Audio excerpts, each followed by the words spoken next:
Ayan, so another question. So ang sabi niya, attorney, what are the tips before taking law school? So I'll give you three right now. No? Let me see if I can give you more tips.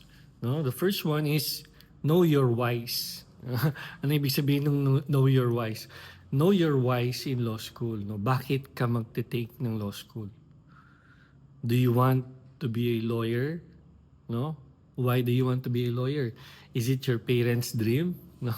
If it's your parents' dream to be a lawyer, no, I suggest wag mo na ituloy, wag mo na ituloy mag-law school, no? Kasi diyan matetest yung will mo to push yourself further, no? So, if you're doing it not for yourself, no, I suggest find other things na you can do for yourself, no, where you can find fulfillment kesa na maghahanap ka or kesa nagagawa ka ng bagay na alam mong hindi ka fulfilled kasi in the first place you are doing it for others or not for yourself, no. So I suggest stop mo kung hindi naman yan para sa iyo, no.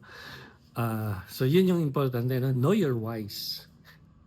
Second is develop a strong reading habit. So in law school, you will read a lot of textbooks. No, I don't recommend reading review materials, yung concise, yung summarized. I don't recommend that. No, what I recommend is reading textbooks, reading the decisions, reading why this was the ruling before, now ito na yung ruling, and bakit siya nagbago. Dapat ganong reading yung ginagawa natin, hindi yung direct tayo sa reviewer, no? Alam natin yung sagot, ito yung sagot, ito yung sagot, pero hindi natin alam kung paano naging ganon yung sagot, no? So, develop strong reading habits, which leads me to my third tip, no?